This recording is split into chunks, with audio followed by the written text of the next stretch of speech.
everyone. Welcome to episode 253 of Manage the Wild. I'm your host, Nick Madsen. Today was a fun day. We went out and did helicopter captures where crews were hired to go out and they would net gun mule deer and then they would sling them back to our location where we'd perform checks on them. So normally this time of year you'd see helicopters going around doing population surveys. As more snow starts to accumulate, animals are easier to see, and so you kind of start to get a feel of what's on the landscape. But instead, today we did helicopter captures. There's a couple of things going on. We went out and collared a bunch of what they call naked deer, and they're looking for does.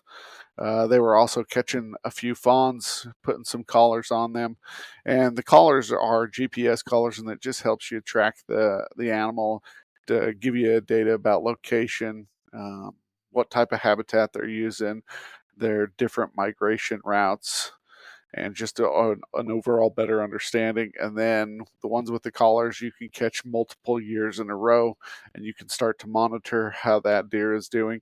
Also, it's going to give you some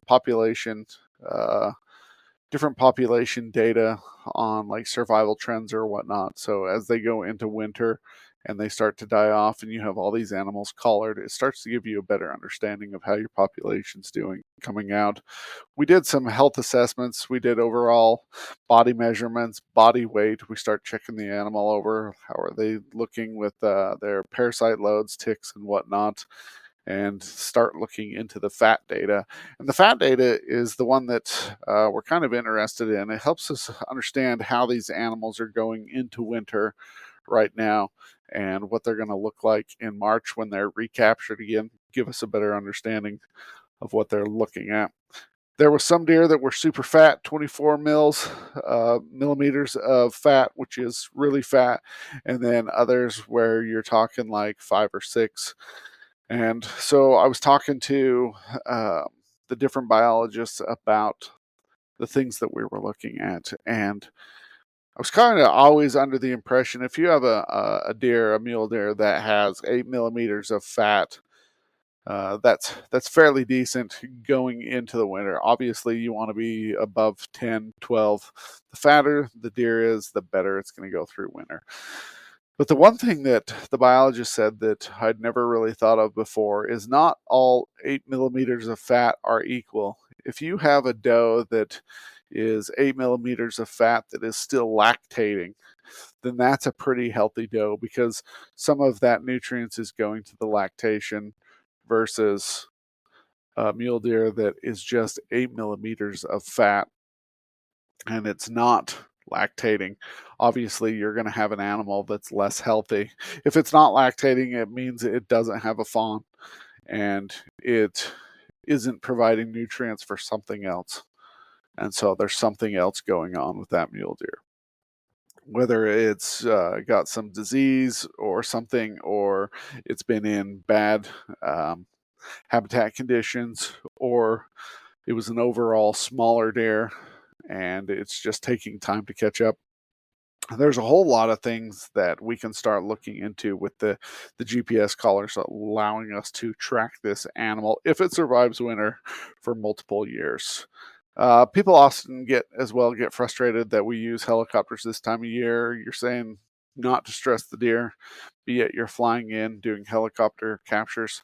One of the things is helicopter captures are a little bit more efficient and they can capture mule deer on rugged terrain that would be difficult for biologists to do it on the ground. Uh, it minimizes stress using helicopters versus chemical immobilization.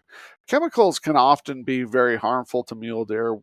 If you're going to go in and dart them, it slows down their respiration and it can cause lasting effects on the mule deer. And so by using helicopters, the process is pretty quick versus what drugs would be. And you can go in, capture the animal. If they're doing fawns, they're releasing them on site, just capturing the data.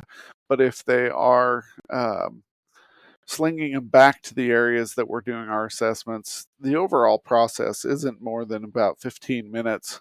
Versus if you drug them, it's going to take 5 to 10 minutes for them to drop and then you're going to go in and you're going to do another 15 minutes of all your data, and then you're going to reverse the drugs and release them, and then it's going to take time for that drug to wear off, and so the overall effects are just a lot longer.